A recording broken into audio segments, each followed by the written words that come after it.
Coming up next, a Happy New Year begins with War and Peace, I always say.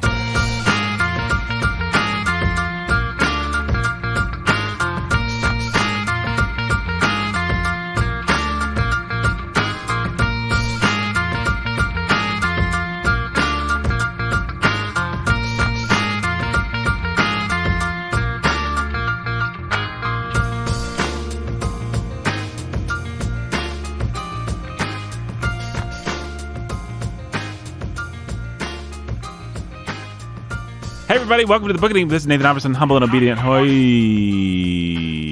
Was that me? No, it was me. Brandon? I see this. This was supposed to be the new year. I saw this clip where you could hear Tolstoy's voice. We were No going... way. Yeah. You want to hear it? Yeah. Isn't he just going to talk in Russian? Hold it up to the microphone.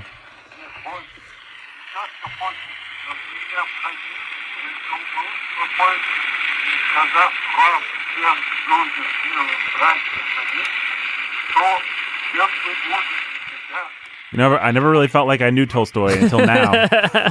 I never realized he sounded like so static. Yeah. Was he an alien? I think he was. Yes, he was. Drop. Oh boy, folks, this is what happens. I plan a great show. First of the year, the 5th year of the Bookening, I plan a great show. An old bumbling Brandon himself. Sounds like something Trump would call somebody. Walks in and, hey guys, my computer's gonna go off. Bing! I don't care about making a podcast that's useful to people or that people like. I just want to stuff my face with love for me, Brandon. With love for you, Because Nathan. you didn't really do anything that wrong. I didn't. I was just kidding. My name is Nathan Albertson. What do you guys think about Ryan Reynolds? Nope. Not going there this time. Not going there. Okay. This is take 2, folks, because we wanted to give you a quality New Year's podcast. My resolution this year, positive energy, hard work, and great podcasting. There we go. For you, the listener, from us, the performers. My name is Nathan Albertson, humble and obedient host. That's Brandon. He's a scholar who's a baller of books. I am. Reading one of his favorite books, reading a book that might be one of my favorite books. And we got also the pastor who's a master of reading for the 5th year of the Bookening. Jake, Yeah. how's it feel? Feels great. Feels good? Yeah. Feeling good? You guys think this? Feeling good. Do you guys think that this might be the best year of the Bookening ever? It's possible. It's starting out really well. It's conceivable. You warthog-faced buffoon. I'm not even sure if that's the line, but Thank you, that's guys. what's come to be. It's not the line. It's just when you look at Brandon, you know, certain associations come to mind. Warthog, face, buffoon. Yeah. Those all come to mind. No, Brandon, you're a very nice-faced buffoon. Let's talk about War and Peace. That's what the people want to hear about. Yeah. That's what they signed up for. Yeah. A little war, a little peace. Never hurt anybody. Yep. Little Leo, little Tolstoy. Little Leo, little Leo Tolstoy. It's like Baby Yoda. Yeah. Can we get a baby Tolstoy? That'd be awesome. I think if we had a baby Tolstoy, this podcast would go through the roof. If there was any author who knew the Force, it would probably be Leo Tolstoy. You think Leo Tolstoy knew the Force? I don't know. He was weird. He understood the force of great writing, didn't That's he, Brandon? right. He did. And speaking of great things, Yeah. Brandon's pretty great at giving context, which is something that he's about to do. He's a contextual Texan. I am. He fires his guns. They sound like that. Bang, bang. Yeah, they sound like that. He lets out a hail and hearty yeehaw. Yeehaw! Sounds like that. And then he provides some much needed context for the work in question, which the work in question is none other than War and Peace by one Leonard Tolstoy. Is that his full Leonard? name?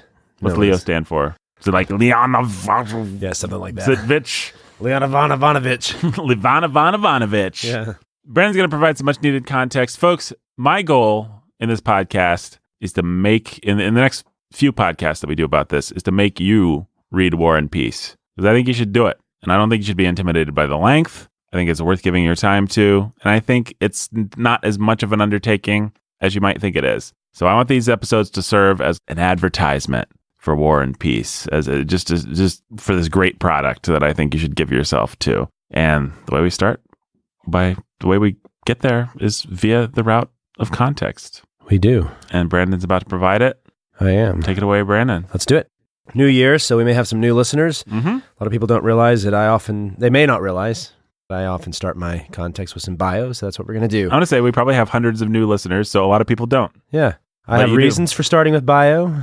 I think that An author's biography matters for the books they write, and also it's just fun to know a little bit about them. So, and for someone who was so autobiographical and had so many aspects of his own life appear in his works, it's pretty appropriate to do that with Lev Tolstoy. Yeah. Tolstoy. Lev Tolstoy. Lev Tolstoy? Lev Tolstoy. Lev Tolstoy. So he was born, look at this. This book that I have is A.N. Wilson's biography of Tolstoy, and it's called Tolstoy, a biography. Hey.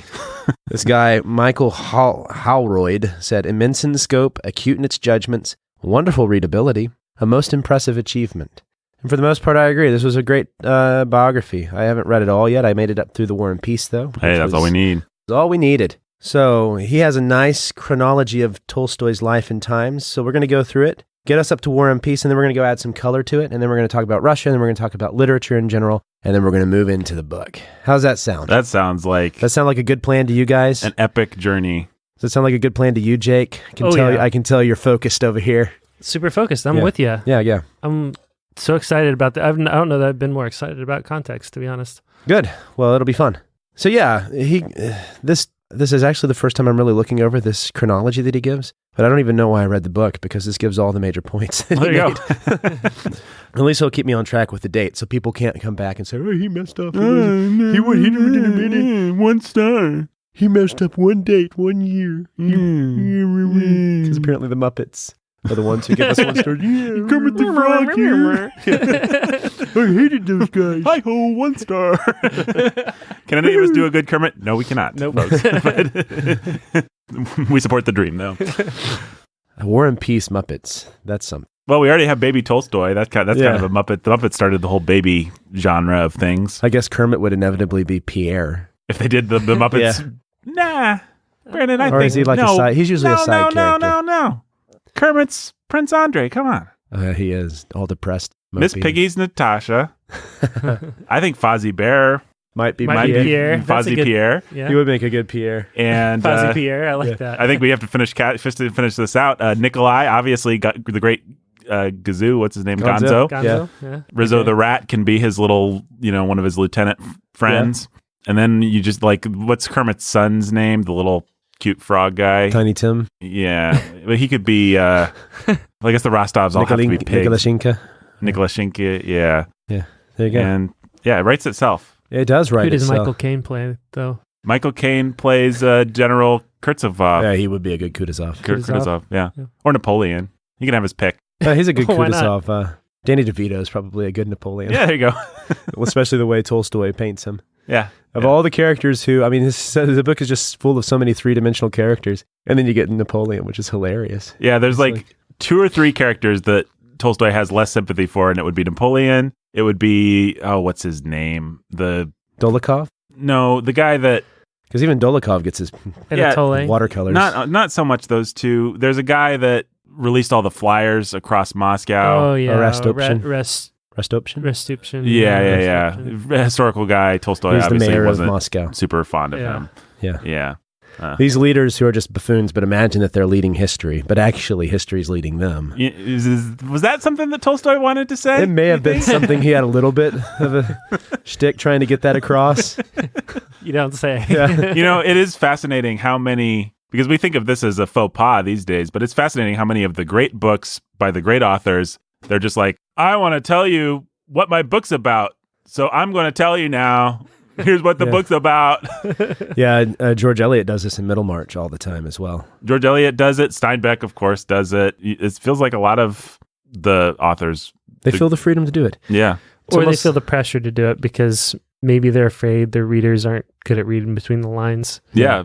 But I wonder if maybe they're right. I mean, they're such colossal geniuses in all other respects. I think they are right. I think... Maybe sometimes you just have to step back and say, hey, here's what my book's about. I don't mind it. No, I don't either. At all. Although I did skim. You can kind of skim it, Tolstoy, which I always have skimmed those parts. So. Yeah. I have, only a few parts of those. He's actually kind of interesting, even when he's... It's interesting. I find it interesting. Yeah. Well, plus, it's like he's such a colossal genius everywhere else. You want to give him the benefit of a doubt. When you get to something boring, you're like, if he thought this was interesting, it's probably interesting because this guy knows what's interesting across... And he does make some interesting points about it, too. And draws... I think he's right. Yeah.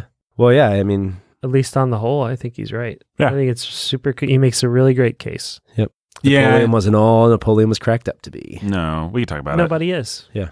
I mean, I think there's a certain kind of nasty, progressive hatred of great men that might seize on this and turn it into kind of like there's no great man that's ever done anything in history, and it's all been social movements.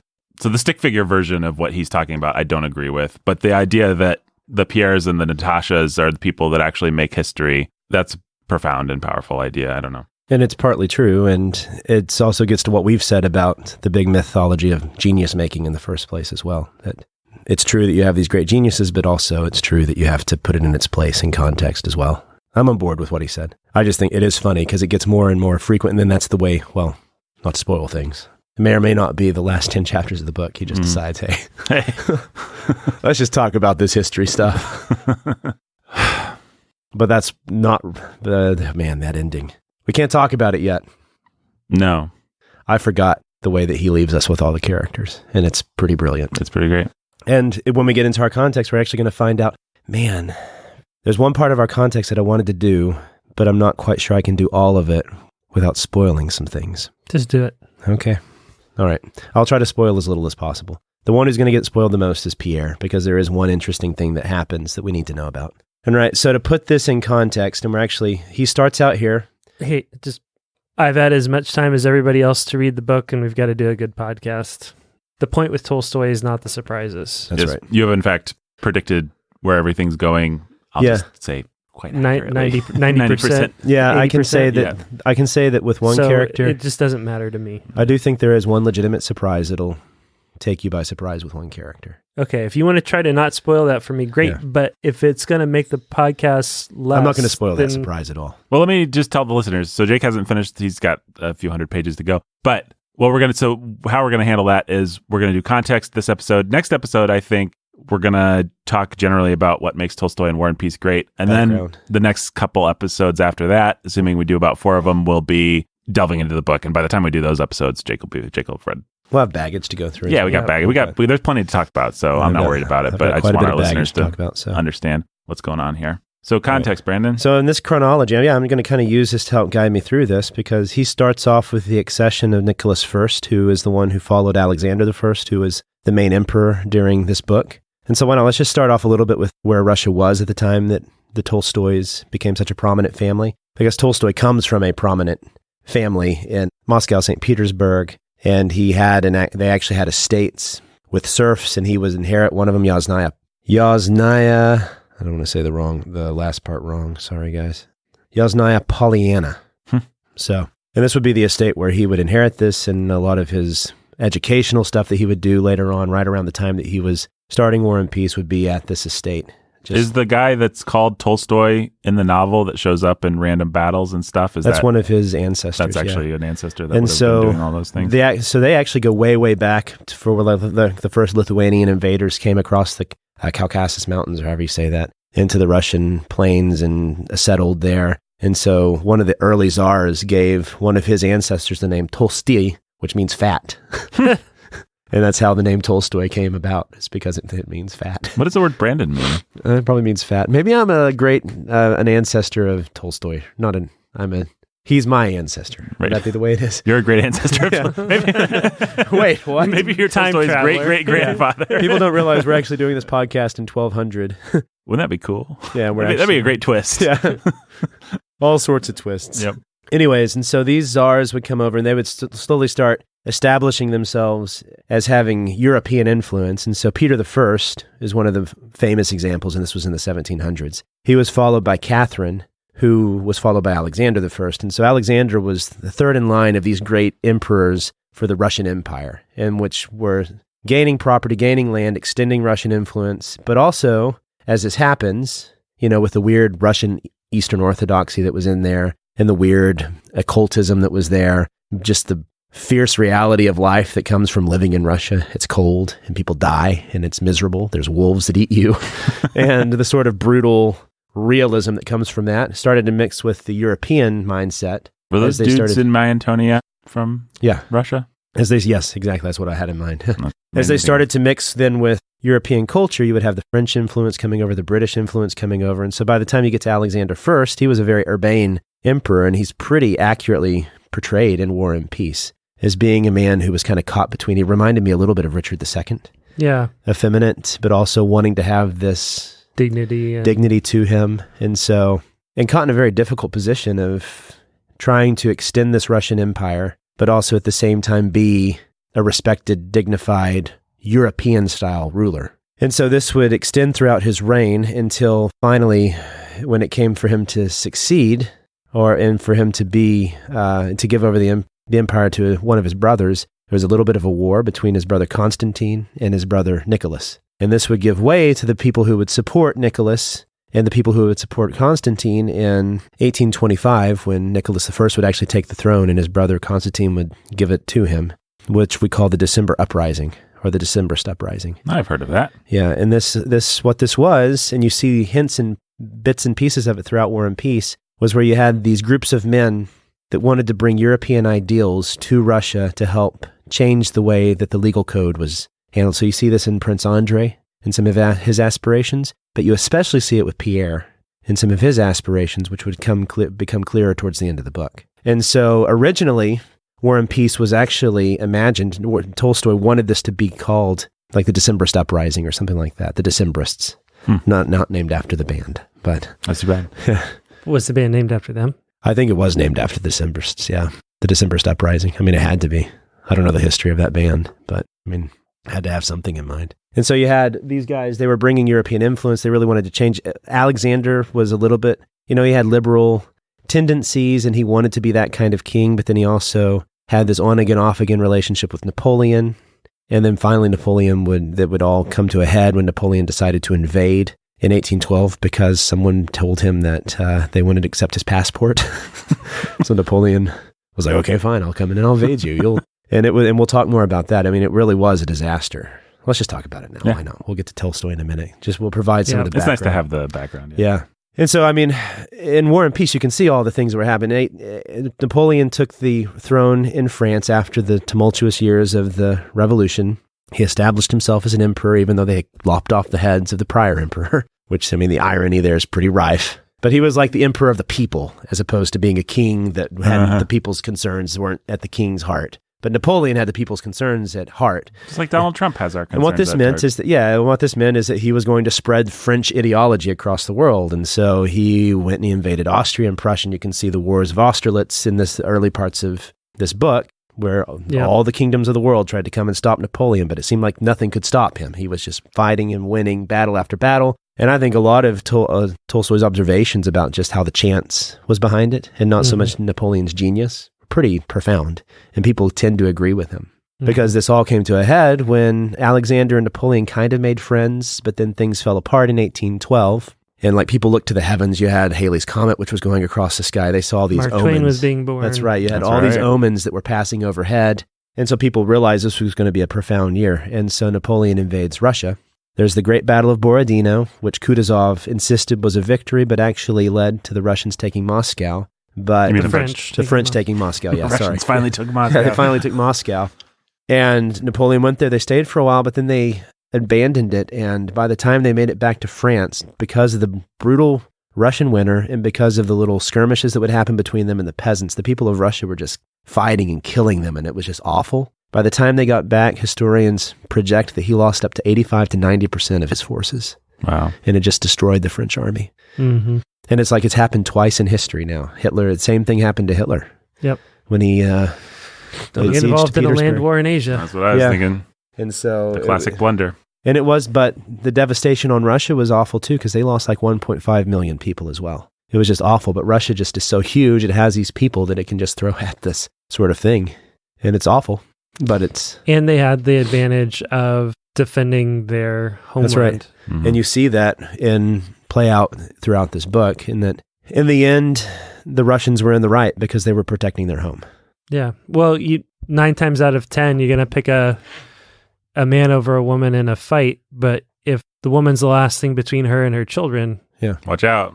You may still take the man, but she's going to do some real damage. You better be. Well, and you see this play out in history. I mean, the American Civil War drug on as long as it did because the North invaded the South. Yep. And the Southerners fought tooth and nail to keep them out of there. And the tide turned when the South decided, well, we're doing well, so we may as well invade the North. And then guess what? The North were going to do the exact same thing. They were going to protect their home as well. And so Yeah, just when you have that sort of fierce spirit of the people, which Tolstoy continually points to as being the unknown that historians don't pay attention to, Yep. then it really matters. And it's true. Like, you have the spirit of the troops, like this leader that can inspire the spirit of the troops, but whether or not they feel like they can be brave that day, or whether or not they're going to run away, shapes history. Yep. And so that happened. Everybody fled Moscow. They went to St. Petersburg, and then Napoleon left, and Alexander was seen as the great savior of Russia. And so he then would die, like I said, and give over the reign to his brothers. There would be this brief battle and skirmish, but then you'd have the Decembrist uprising, where people were trying to continue sort of that Europeanization that Alexander had started and had not put out himself, even though he wasn't quite the leader to ever actually establish any of this. He would encourage free thinking, but never actually have the will. Guts. The guts, yeah, to do it. And so then he would give it over to his brother, Nicholas I, who then was a pretty hard-lined ruler in the sense of the old Catherine the Great and Peter I, who were very brutal rulers. And Nicholas I would put down the Decembrist uprising. He would send most of those guys either to Siberia or executed them. And he established the KGB. Mm-hmm. And that is who Nicholas I was, and that's who Tolstoy was born under, his rule. Tolstoy, according to this guy, did have an uncle who was part of the Decembrists and was sent to Siberia. And so as a young child, just memories of him would inspire him, would give him these dreams and stuff of old Russia. And of course, you had then this mythology of the Great War that happened, the Great Invasion, kind of like that happened in the South, in America, where it just haunts their memory of the French invading, and it becomes a part of the national mythology. And so, of course, for a young boy whose family was so involved with this, whose family was involved with the Decembrist uprising, for a young boy who was so tormented by his own lusts and greed as a young man that he really didn't know how to come to terms with it and make sense of it, for that sort of young man, yeah, he's going to mythologize this past and want to write about it. And so originally War and Peace was intended to be about this person who was looking back on the Decembrist uprising and remembering it. And then when he started to write about it, he realized, well, I can't do that unless I go back and I explain how the Decembrist uprising took place in the first place, which means I need to go back to Napoleon. And he's like, well, now I have this cast of characters I've created. I kind of just want to spend time with them. And so he writes this book where you never get to the Decembrist uprising. But that's a very Tolstoy thing to do. Yeah, and I was going to end with this, but I'll just go ahead and say it. And this will be the spoiler. So at the end of the book, you have Pierre who goes to Moscow to talk with people. Mm-hmm. What he's hinting at is that Pierre will be instrumental in the Decembrist uprising, and that Nikolashenko will go with him, and that they will both, that's both of their fates, his to be a part of that. And so it's kind of a sad, bittersweet ending. But part of the brilliance of that move is you're supposed to then look at Pierre as a victim of this awful reality of what would happen to the Decembrists, and it makes you sympathize more with it. It makes this historical moment that more powerful for you. Because you realize Pierre, this guy he likes to think about these things and doesn't really think about the consequences of them, to get wrapped up into it and destroyed because of it. So that's the hint and suggestion at the end of War and Peace, is that things are not going to go happily for the Bezuhovs, which is kind of sad. So a little bit more historical background then. It is important to realize that Moscow was considered like the holy city when Napoleon invaded, and he kept thinking of, I have to get there. It's just like this mythological city. It had that aspect even in Russia at the time, and so it was a very conservative, very tight-laced city. And then St. Petersburg was the urbane center where you had all the theaters, you had all the Europeanization going on. And so these two cities, which are fundamental to War and Peace, you need to understand that that's kind of what they are. So when you go to Moscow, you don't really have the balls, or if you do, they're going to be more like the grand balls where things are much more dignified and respectable. When you go to St. Petersburg, that's where the parties are happening. So you can throw a bear with a policeman attached to its back into the river in St. Petersburg and kind of just have a slap on your wrist and stuff. And so those are kind of the two characters. It's kind of like the difference between Paris and London. Go ahead. I was going to say everybody's going to talk much more in French. Yes, that's right. And you're going to have the salons where people go and they, talk about, and they gossip. That's all it is. It's this and you have all the fake nonsense that happens. And what is with the dominance of French culture in particular? I get that European ideals are kind of it's because it was seen as, this was before Britain really became, but so France was the empire. Yeah, Britain wouldn't have its dominance until later in the 1800s. Really in the early 1900s, late 1800s would be British dominance. But like the cultural center, the thing that really inspired people was France.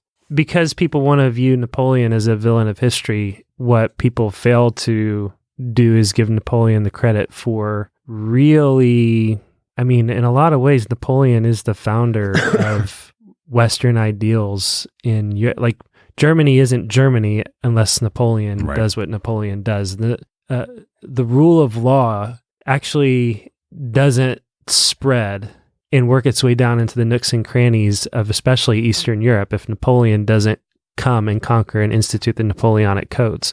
Mm-hmm.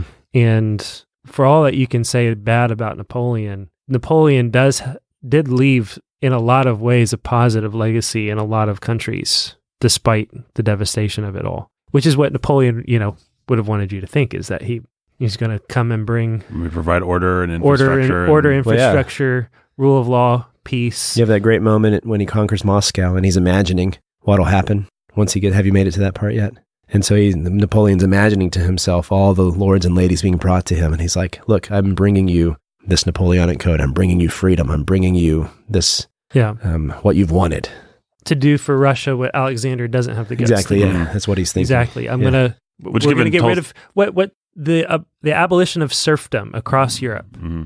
So much of that is just Napoleon. Mm-hmm. And why serfdom continued to exist in Russia was one of the last places where serfdom fell, and which I think led to the communist uprising taking Russia. You could make a really strong case that communism rose in Russia because serfdom was never abolished by Napoleon. Mm-hmm. Napoleon never made it that far. Yeah. I don't know. I'm only a history minor, but no, I think that's fair to say, and that's the other thing that I wanted to talk about was the social order in Russia. And it's important to realize that you had these serfdoms, and they were all under these nobles who, some of them lived on their estates, some of them didn't. Some of them treated their serfs well, some of them didn't. Not all of them were fortunate to have a Pierre or an Andre as their ruler. Some of them had awful people as their rulers and were mistreated, and it was almost exactly like American slavery in the sense that sometimes the counts would take advantage of their serfs, and Leo Tolstoy himself had many relationships with serfs that were under him. Children by his serfs. Yeah, children by his serfs, yes. Yeah. You want a serf to be your mistress, you take her. You want to say that you are contributing to the cause when Russia's at war, you send 1,000 serfs or 500 or a couple hundred serfs to go fight in your stead, in your name. And it's awful, and Tolstoy would be ashamed of it. I mean, when he gets married to Sophia later, he would make her read his diary. And this guy here says it was like some perverse sexual gratification making her read his diary, which means that he has a lot of Freudian stuff in this, which is just like, it's so ridiculous. Because I guess the guy never really read Anna Karenina. I think Tolstoy really was ashamed. Mm-hmm. Yeah, because if you read the same what thing Levin happens does. to Lev. Yeah, he's horrified that he has, but he feels he has to do this. It's about his conscience. And it's catharsis. He wants catharsis for his conscience. He's not really considering... He's being it is still selfish. Kitty, because it's about catharsis for his conscience and not about considering... what's good for her. What's good for Kitty. Yep. But I think that's how Tolstoy understood himself. Pretty relatable and not necessarily founded in deep-seated perversion. Yeah, that frustrated me about this biography. But there's useful stuff in it as far as the actual facts. And when this guy's not trying to interpret things for us, because he also thinks, he goes into the fact that Maria, Tolstoy's mother, died young, and that then Tolstoy had a mother fetish the rest of his life. Man, just give us the facts. That's the problem with all of Austen stuff, is they want to constantly, all they do is interpret, because there's about 5 facts that we know. And you would have the people that are represented in War and Peace, these noble class, they were actually a very small percentage of actual Russian life at the time. And the majority of the people were either working class or they were serfs. And so we get a small picture of of what Russia was like. But part of Tolstoy's genius is his ability to take that and still make it feel like reality to us. This isn't some world that we don't have access to, but these are people that we can relate to. That is what we're seeing a picture into. It's like Austen, you don't really see the courtly class. You don't see the people who are around the king. Mm-hmm. But Tolstoy, that's pretty much all we're seeing, are the people who do have access to some extent to that class. Mm-hmm. And so it's one step above Austen, not in craft necessarily, but in social hierarchy. What Tolstoy, a lot of the difference between Tolstoy and Austen, so much of War and Peace feels like Pride and Prejudice, but Tolstoy, he was able to experience the full range of Russia. Yeah. he moved in every single circle there was to move in. That's right. And Austen was very limited in her experience. She brought similar observational powers to a much smaller scope of range of society. Of humans, reality, yeah. And so let's talk about why that was a reality for him. Let's do his bio real fast. Tolstoy was born 3 years after the Decembrist uprising. He was born in 1828. Like I said, his mother's name was Maria, and she died young, but she came from a very long lineage of noble families. And his father came from kind of a noble family that was also kind of dying at the time, the Tolstoys. They married out of convenience, and then his mother died young. And we don't know a whole lot about her except that she is most likely very much in Tolstoy's memory and from the stories that were told to him, like Princess Maria, this book. Timid and religious and sweet.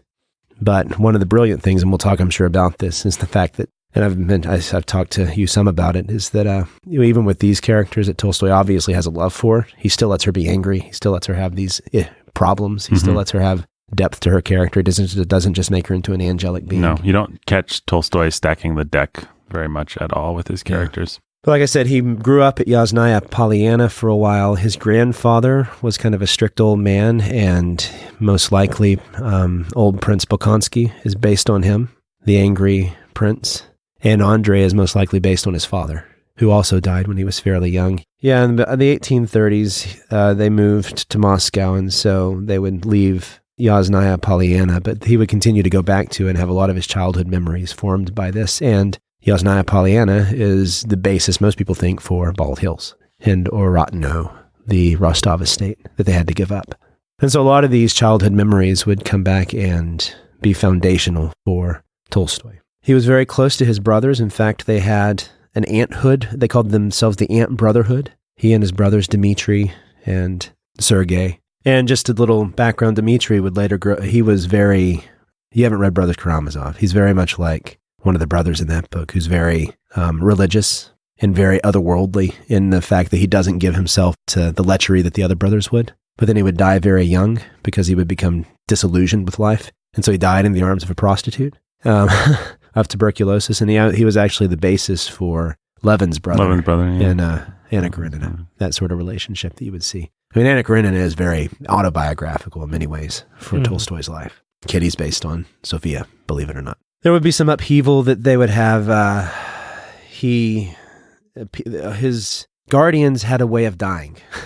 So he would go and he would live with his aunt, Alexandra, and she would die. His father would die, his mother would die. And so all these people who were kind of foundational to his life as parental figures all died before he was grown. And so there was, even though he had this, he had the solidity to his life with so when his father died, they split up all the estates, and actually Tolstoy, being the youngest, was given Yasnaya Polyana because it was like the youngest's birthright to get their home site.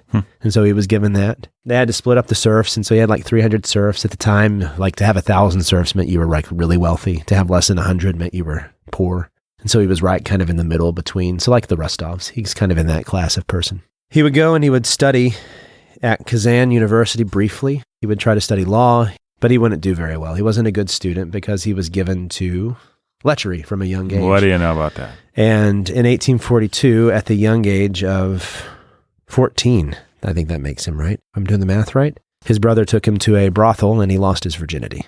And he felt a great sense of shame about it. And according to this biographer, and this is actually based on Tolstoy's letters and then the later relationship with Sophia, he would always feel a kind of shame and disgust at his sexual appetites, which would just really drive him, but also he would just hate and abhor.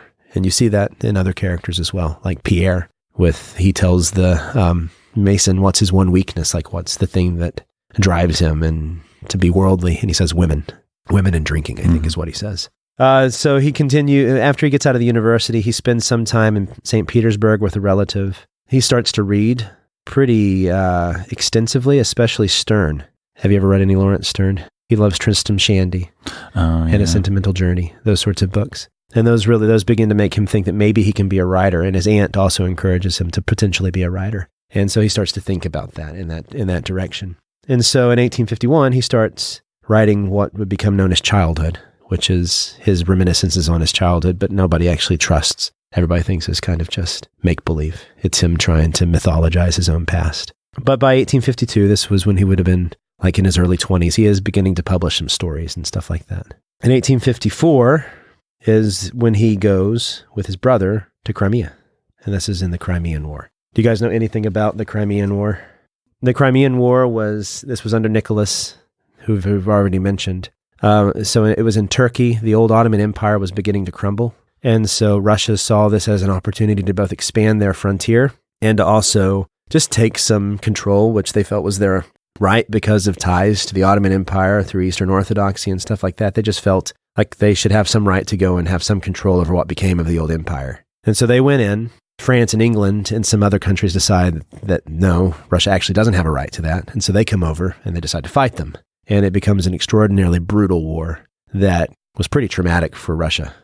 Even though we don't know a whole lot about it as Americans, apparently it still has like sort of a mythology even in the minds of Brits and in the minds of the French as this war where it was awful, the conditions were awful. And so Tolstoy was present at the siege of Sebastopol, and he would actually write the Sebastopol sketches later on based on this. But what it did give Tolstoy was some actually firsthand experience of war and fighting. And what he came to realize, I could read some passages, but basically the gist of it, what he came to realize is that what we're told about battles versus what it's actually like to be in a battle are two very different things. Mm-hmm. That what historians tell us about battles are the conclusions they draw after the battles have taken place. What actually happens in battles are confusion, leaders either being heroic in the moment or not being heroic in the moment, men either being heroic in the moment or not being heroic in the moment. And it has less to do with one general sitting in a hill than seeing it does seeing everything than it does and with making strategic chess moves. Yeah, than it does with the actual smell of blood and cannon smoke and the sounds of the cannons and the awful fear and then the sudden courage you feel. And so the stuff that like Nikolai goes through when he first charges with the Cossacks, or that Andrei goes through in the battles, that Pierre experiences. Mm-hmm. These are drawn directly from experiences that Tolstoy had during the Crimean War, realizing that this is nothing like what people have told us it's like. This is not like what even Homer tells us it's like, right? When you get down to it, it's mundane and also not mundane at the same time. Mm-hmm. And that's what he wanted to capture in his books. And so actually, it reminds me of... It's mundane, it's prosaic, it's surreal. And it's awful. It's horrifying. I mean, so like the stuff that happened at Borodino in the Napoleon invasion, apparently that's like one of the worst battles. It was just awful. Mm-hmm. And even Napoleon admitted that later. He's like, the carnage that happened there, it's just mind-boggling. But Tolstoy got to see this firsthand to an extent. It would influence the war passages in this book. And so like, a lot of like World War II vets would go and see Saving Private Ryan and say, that's like the closest I've ever felt being in that war. Mm-hmm. There would be people who would go and they would read Tolstoy and say, that's more accurate than any historian I've ever read. It's almost like he was at the Battle of Borodino.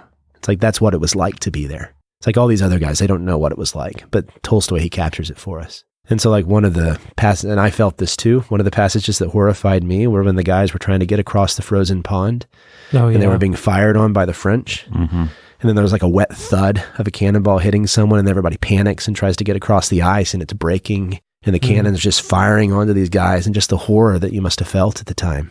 It's like later on, the guys would try to convince themselves that they had glorious action. Yeah. But it's like in the moment. And yeah. And so this is stuff we've seen. Like this is what we thought was great about C.S. Lewis. Mm-hmm. It's just this reality to war. Yeah. Reality to what fighting is actually about. He would get that experience from his Crimean experiences. During that time, he's continuing to publish and he's gaining a name for himself. His early writing isn't really anything like what War and Peace would be. It is much more like what you would expect a young man to write. It actually sounds a little bit like Dostoevsky. It's very psychological. It's very self-serving. But a lot of people still saw literary potential there. In 1856, he leaves the army and he goes back to St. Petersburg. And that's when he begins a long-standing relationship with one of his peasant serfs' wives, Aksenia Bazakina. He actually fell in love with her. That's like a serf that he would actually, that's who he confessed to Sophia of having had this long adulterous relation. Well, not adulterous at the time, fornication with. So, but during this period, he's continuing to gain, not notoriety, but just fame as a writer. And so people in St. Petersburg are talking about him. He's becoming famous and known for being an exciting new voice. Turgenev, who wrote Fathers and Sons, kind of took him under his wing, kind of didn't. They had like an on and off again relationship. Another young writer who was on the rise, Dostoevsky, would kind of say some favorable things about him, but also say some things that were obviously just out of jealousy. And that's kind of the critical stance on it at this time, because when War and Peace would be published in the 1860s was the exact same year that Dostoevsky would publish Crime and Punishment. And so these guys, I think it's fascinating that they were writing at the same time. I think we often forget that they are contemporaries to one another. Mm-hmm. They're like Dickens and Wilkie Collins. Mm-hmm. Which one's Wilkie Collins? Oh, I wonder. The other thing that is important to remember, we've talked about his lechery, but the other thing that he was doing actually during the Crimean War, more than fighting, was gambling everything away. And this was a bad habit of his since he was young. And he was a gambler and a womanizer, and so he went to stay with Turgenev once, and Turgenev talked to this other guy saying, I don't know what he does. He stays out until early morning and then sleeps till 2 p.m.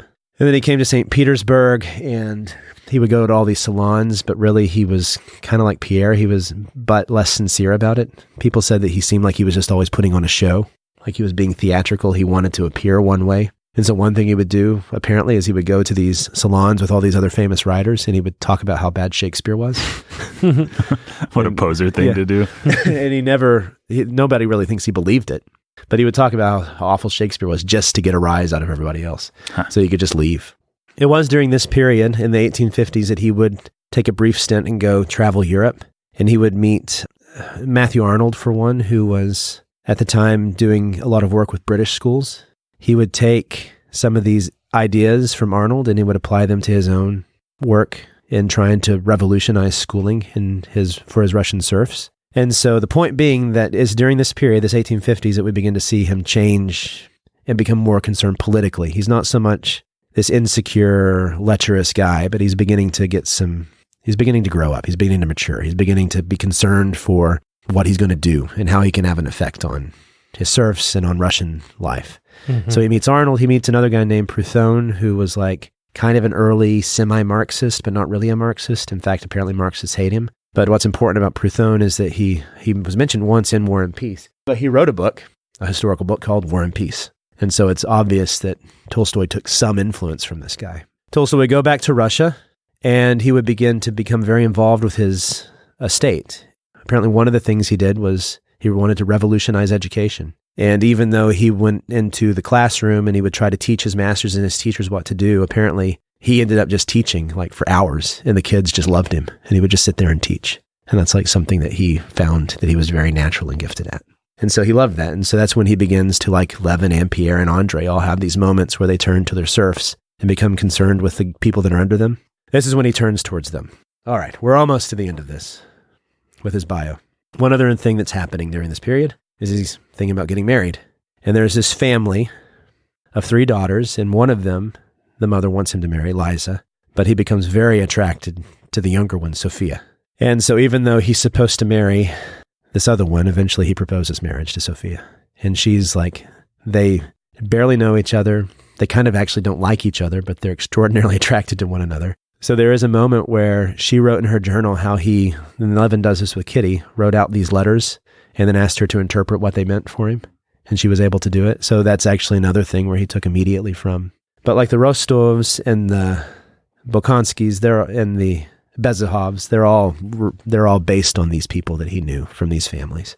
And Kitty and Natasha are both based on Sophia. And so they would get married, and she was both disgusted and terrified of him, but attracted to him.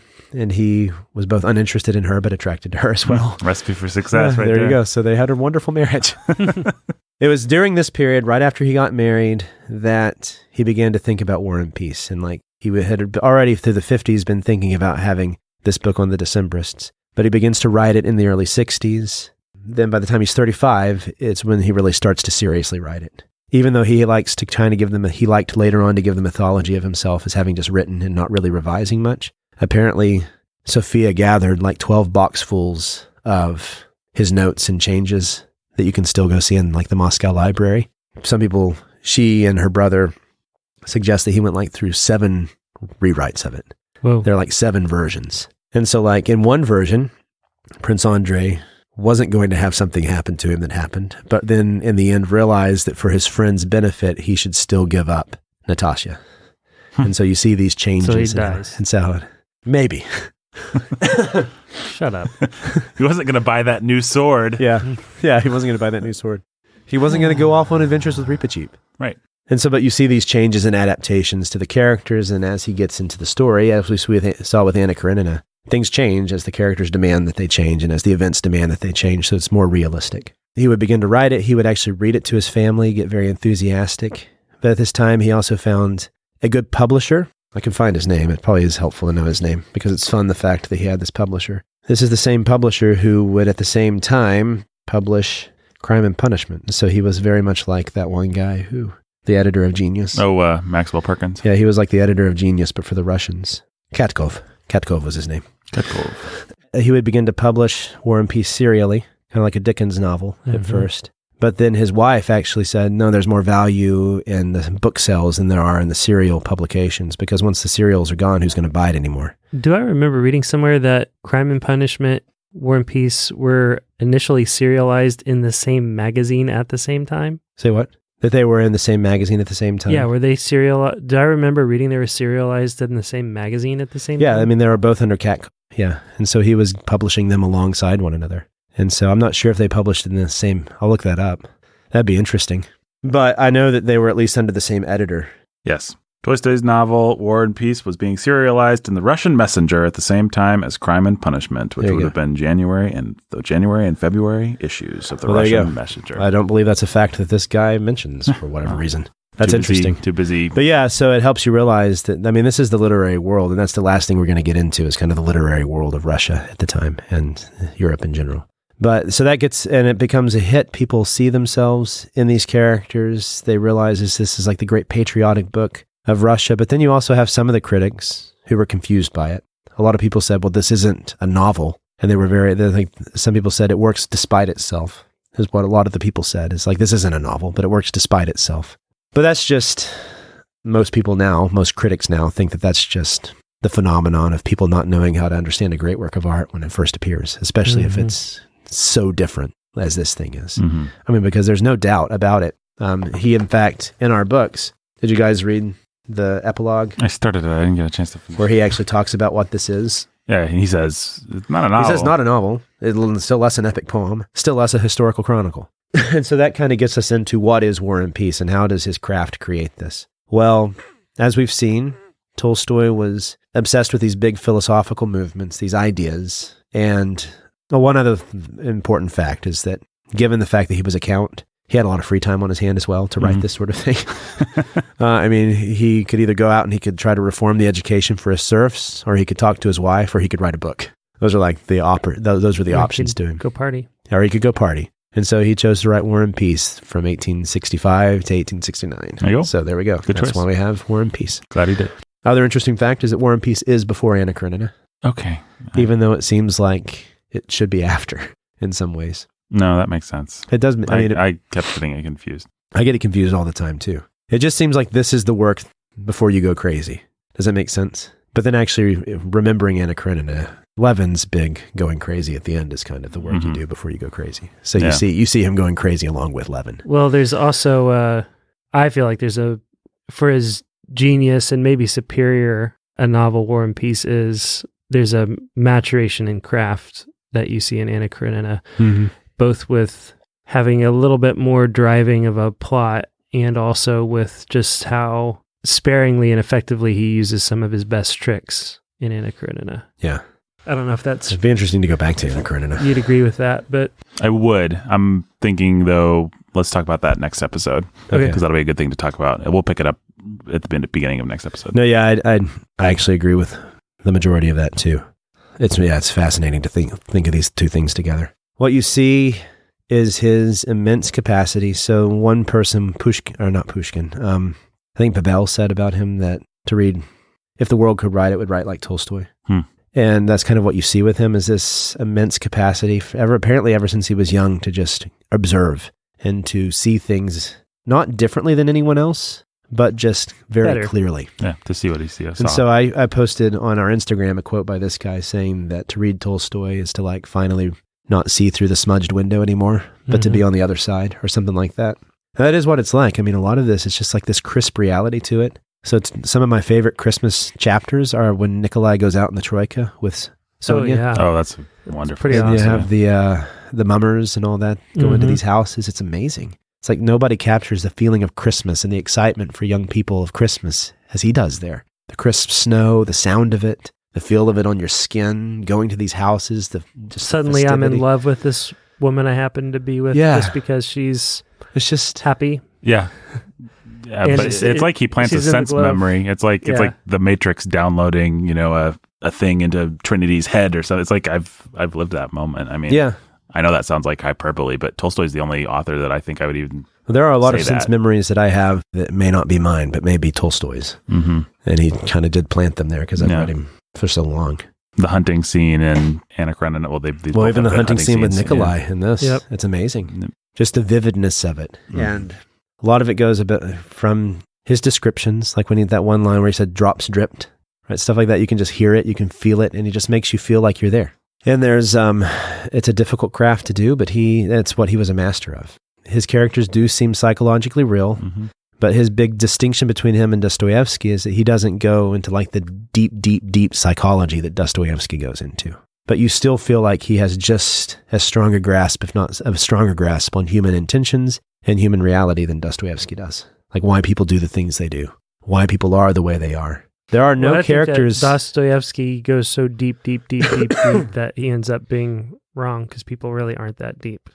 And that's what Tolstoy, I think, is. realizes. Well, I think one of the wonderful things about Tolstoy that I'm sure we'll talk about a lot. One of the best things is that he is willing to allow without being mean to them or judging them like Jane Austen might or somebody like that, or satirizing them. He allows his characters to be as deep or shallow as they would be. And it's you know? complicated. A too. Natasha or a Sonia at And that as age deep and shallow in any given moment that they would be yeah. because of what's going on around them. Somebody who would normally be with it in a moment understands nothing that's being said right now Right. because of this other thing that's going on. Someone who's never with it suddenly has a flash of insight. It's exactly Yeah. like life. Yeah, and he gets all the little weird quirks we have too. Mhm. So like Andre and Pierre both like say, if this thing happens, then this thing that I'm waiting on is going to happen. You Yeah. know how silly that can be. Oh Like, yeah. Yeah, but everybody Like, does it. If Yeah, in oh, the yeah, next sure. minute I get a phone call, that means that she's going to fall in love she'll with me. go out with me. Yeah, exactly. Yeah. Oh, we've all done that. He does that like twice, and you're like, yeah. But it never feels like he's striving for effect. Like it's No. not a quirky character No, it's indie just what- movie kind It of. all feels inevitable. Like, of course, that's what this guy would do or be thinking in this moment. It's not that Like, this person is quirky, like the way that an indie movie character is quirky. It's just that we all have quirks. right. Yeah, like even Dolokhov, as much Yeah. as you're supposed to hate him, especially when it happens later, when he admits to loving his mother, you're like, okay, Yeah. I see that. That's Mhm. fine. But it It's doesn't not feel as like, oh, you thought Dolokhov was bad. Now he's good. It feels like, here's another photograph that I captured of Dolokhov. Yeah. Yep. There's that mastery that he has in his realism.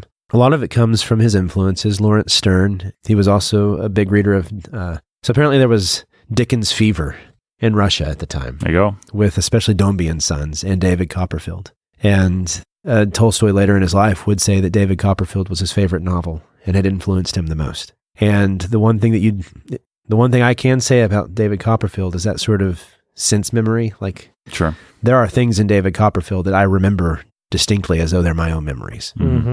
And so Dickens had that kind of ability too. And you can see that influence that Dickens must have had over Tolstoy that would have driven him towards this kind of writing as opposed to whatever Dostoevsky came up.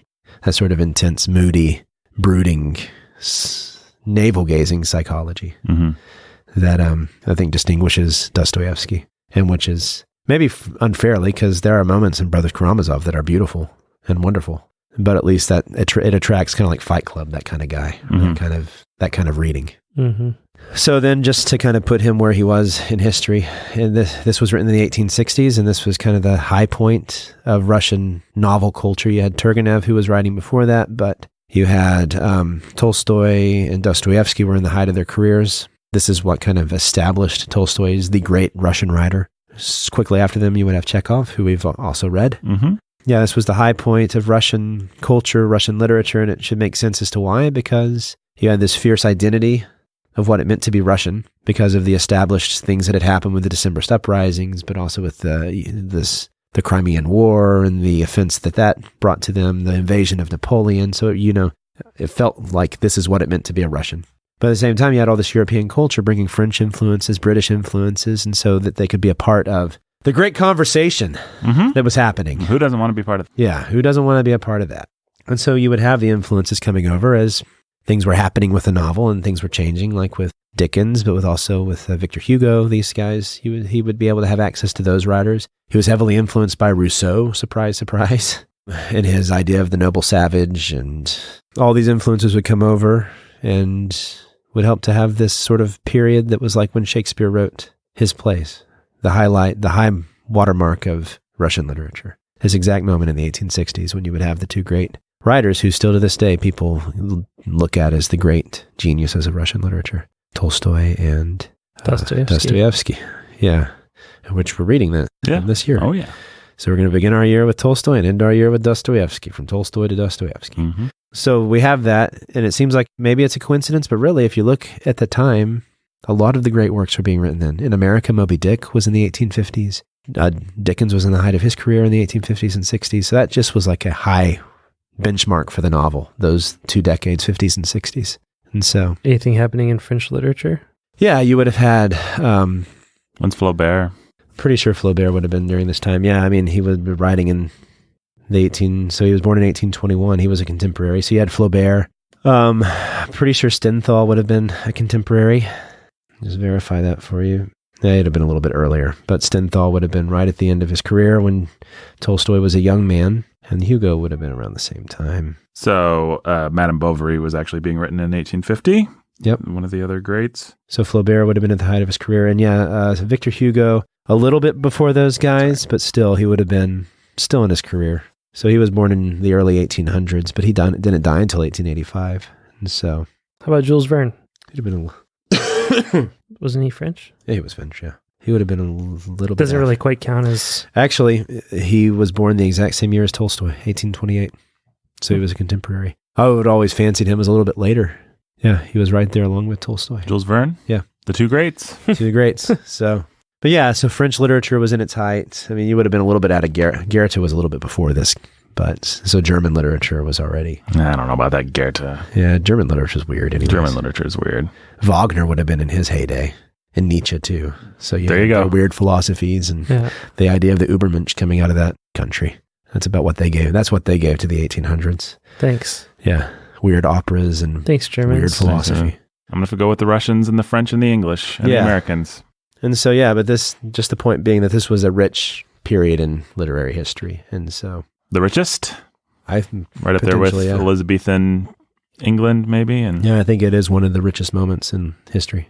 So, as far as literature goes. There you go.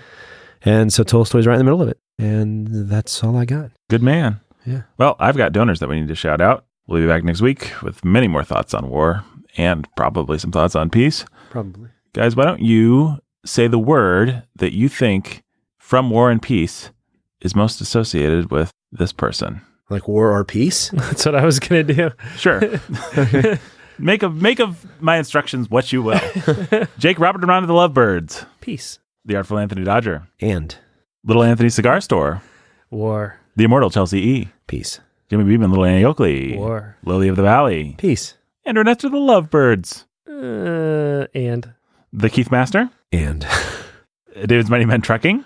War. Yeah, John and Jill and Little Baby Max. War. Jay and Katie, who are cold and love cheese and also C.S. Lewis, including Till We Have Faces. Oh, this is war. Oh, yeah. They better hope so. Fairy Princess of Wonder and Happiness, Mother Beth. Peace. Consul Prime Adam. War.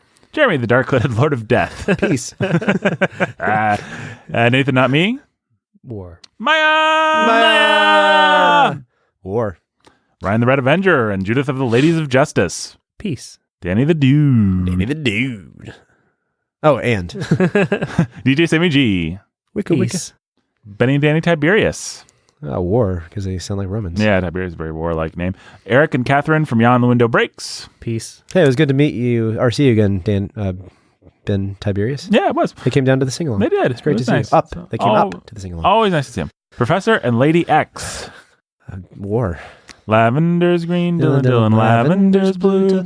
Lavender's green, Dylan, I love you too. Peace. No Constrictor. War, man. Marichipa. Peace. The Very Fragrant Maiden Chloe. Peace. Six-Pack Zach with a mean attack and Catherine with a knack for laying down the smack. War. Yeah, I was going to say. Anthony, who is cold and hates life, liberty, and the pursuit of cheese. And None of our donors has quite as much of a passive aggressive name as Anthony, but we love you, Anthony. Jiu-Jitsu Jeffrey, the Texas Ranger. War. Rachel. peace. Leopard Tank Thomas. War. Midnight Ninja Ellen. Peace. Queen Kangetta. Peace. Return of the Jedediah. War. Star Wars, to be exact. Yeah, that's right. And a hearty bookening welcome Really? to our first donor of the new year, Hey. Jay. Hey, Jay. Hey, what's up, Jay? I thought you were going to... that his name? I will. I'm going to call him Jay of Wrath and Ruin. Jay of Wrath and Ruin. Definitely a warlike name. Yes, Jay of Wrath. Considered things like Jay Not of... Rack and Ruin, but Wrath and Ruin. we could do Rack and Ruin, but I'm thinking Wrath and Ruin. Wrath and I like Ruin. Wrath and Ruin. Wrath and Ruin. Yeah. Okay. We'll be back next week. More War and Peace. Yay. Yay.